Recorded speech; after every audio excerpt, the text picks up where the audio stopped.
Hello everyone. So today I want to give a little bit demonstration of how you can use a SketchUp to do 3D modeling.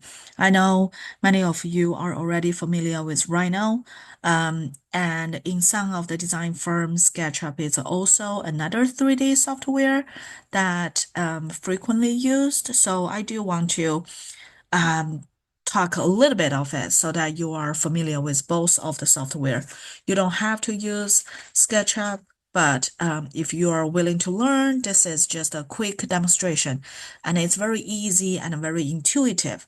So I strongly suggest you to test it out so that you actually know two of the 3D software.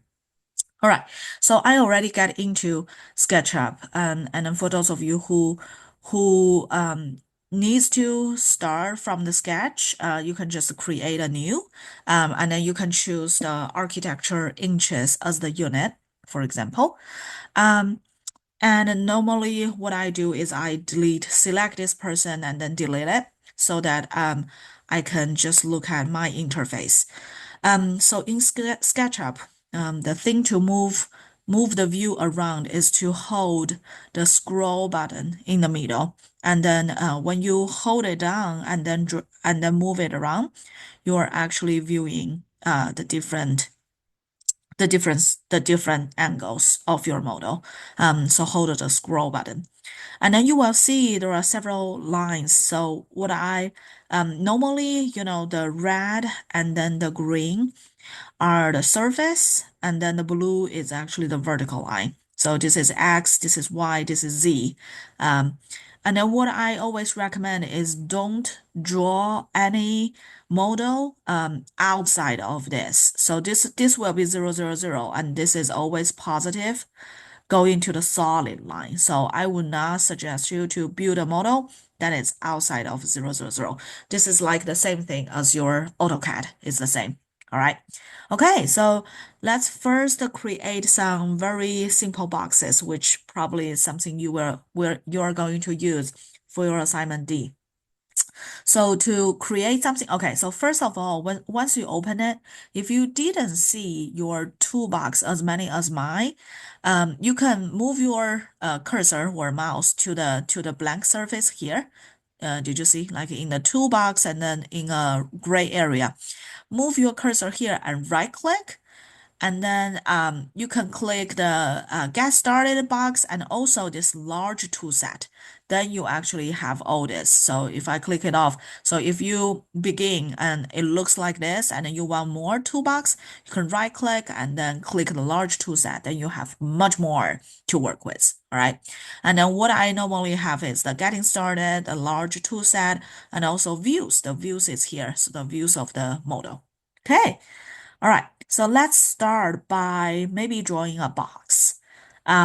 So what I will do is click the rectangle button. I will always start with origin. So click it, just click once and then start to let go. And then once you move around, if you don't click the next button, then it will just keep, keep like testing the different boundaries. And then did you notice at the bottom right of your computer, which is over here, did you see? This number changes once I drag it. So you don't need to, you don't need to do anything. So once you click the first one, you can start to type in the dimension that you would like to draw, just like AutoCAD. So for example, the first box we want to draw is 80 feet. Then I put in 80 and then feet and then also comma and then 225, for example, feet and then enter. Then I just created a 80 by 125 box. And then you can measure it by using the tape measure tool. So you will see this is 80 feet and this is 125, right? It's that easy. Okay. And then once you draw a little box, and I want to give this box a little bit of three-dimensional, right? So like for example, I want to create a kind of like a lot feeling. So what I will do is I use this button, it's called push and pull. So once I put this on top of the surface, you will see this surface becomes a shadow texture. So I click it once and then start to drag it. Did you see this distance start to change again? And then let's say we'll give it 3 feet, for example, and enter. Okay, now it created a little lot, right? Okay. So now I created a little box, and then what I want to do is I want to create another house on top of it, for example. But at a point, okay, so here is something about SketchUp. If I create another box on top of it, and once I drag it, for example, and then you will find out this line that attach the two surfaces will start to move with it. But okay, so in my case, I don't want my box to be attached to this because I'm trying to create two different components, right? So what I will do is that I will then select this little box, the box that I just did for the lot, and I select everything. Make sure you are selecting everything, which then they all turn into blue. And then I right click it and make a component. And then you don't need to rename it. Normally, I just create a component so that this thing is by itself. And then if I draw another box on top of it, let me show you. And if I move this thing around, so and then or if I move this box up, this can be isolate with the surface. Did you see it? So let me show you again. If I don't,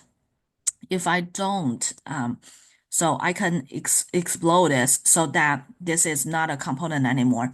And then if I drew another box on top of it, and then if I want to move this box up, for example, you will find out I cannot do so. Like every line is attached to it. Did you see it? So that's why we need to create the component. So again, we created this component, added a component, right? Okay, so I did it again. So let me explode it again. Let me explode this again and then select, right click, make component. All right, so this becomes its component. All right, now I'm going to draw another box on top of it, which is the house. Um, so to draw the house, I'll use the same thing, right? I'll just put it out anywhere. If you want to measure how exactly, like say, I want a 20 feet setback, all right? So I drew a 20 feet, and then so once it follows the line, it means it's parallel to it. Once it follows the green line, it means it's it's parallel to the green line. And then if it is on the red, it's showing red, that means it's parallel to the red line. Okay. And then so I know, oh, this is the setback that I need to do. And then if I want to draw a setback over there, for example, and a 20 feet setback here, and a 20 feet setback here. All right. So then I know, okay, this is the house that I can do. And then let's say a 45 setback in here. Okay. So now I know, oh, this is the size of the house I want, for example. Okay, so let's then draw the house. So we'll just draw. All right, and then you will see. Okay, now I drew the house. For example, this is the house that I want, and then so I can start to create this, and then I can start to um create a house on top of it, for example. All right, so and then I want to give this house, say, 20 feet. Okay, and then now you see all these lines, and I don't want the lines. So I just select the lines, and then I start to delete them.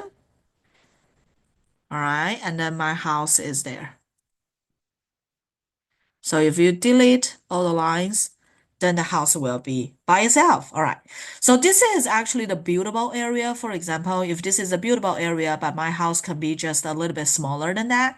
So you can just do the push button again, and then I'll start to, um, you can even do this.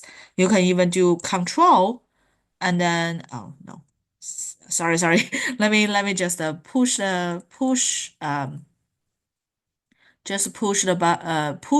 house a little bit smaller so that this is the house that we're gonna build. And you will find out. Okay. So if you put it here and then delete this line, then you can just push this surface by itself. All right. Okay, so if this is the house that we're gonna build, and if we also want to create a little roof here, then we can find the center line and then um, just draw a line over there. So I use the line, and I drew the middle point, and then I just follow the green line to the other side. And if I want to make a roof on top, like make the roof, what I will do is I will um, select this point, this whole line, and then I will use the move button. And then what I will do is I'll click the endpoint and then I will just move up. And then if you are moving everywhere, then you can press your up key, the up button on your computer, and then it will always go up for sure. And then I can give it like say 6 feet, and then you will find out, oh, I created a little roof. And if you want to make your house even a little bit prettier, you can even push your house a little bit in, for example, push a little bit in, for example. Um, and then if you want to create some of the other things, like if I want to make my house a little bit in, you can just do that. So you start to create a 3D house. And again, to form a good habit of SketchUp, once you are done with one single component, always select this component and make a component so that this one and your surface will not be attached to each other. Okay. And then now, so basically this is whatever you will need to use, right? For this assignment. And then once you're done, okay, let me show you how to really make an axonometric of it. So, most of the time the SketchUp is in a perspective view, right? So you will see this line, the line closer to us is actually longer than the line in the back. So in SketchUp, you can actually go to camera. And then this is in a perspective mode. You can change it to a parallel projection. Then it becomes an axonometric. It becomes the line is totally the same length. So, the lines that are parallel will be exactly the same length. And then, so if you make your camera and go to the parallel projection, and then open up your views, right? Right click and open up the views, you will find this little button. And then you click the first one, ASO. Then this becomes anthrometric, it's basically 45, 45, 45 angle of the view, which is really nice to create a pattern of them. So once you have a lot of them, for example, like so this is to copy. Okay, so if you select everything, and then you make one point, you click on one point, and if you press your control button, and then you can start to duplicate the next one, right? Okay, so once you have a series of them, then it start to become, so you can do the hand. Um, so it start to become very interesting. You can start to create a series of axonometric, for example, or you can make them parallel. You can make them as a group. For example, you can right click, make it as a group, and then if you want to make them in a line, you can also do that. Uh, for example, here. All right. Okay. Now this becomes a line, right? And then so what I will teach you next time is that once it has the axonometric, right? Everything is to an angle, looks perfect. You can actually export them into a 2D graphic. And then supposed to be a window jumps up. Yep. and then we can do downloads, and then you can actually create a DWG, which is basically all the AutoCAD line works. And then if you export, save it to anywhere, you can drag this DWG to Illustrator and further change its line weight, just like what we previously taught you to do in the first project. All right, so this is a little, tutorial for your SketchUp, and I hope you enjoy using it. All right, let me see.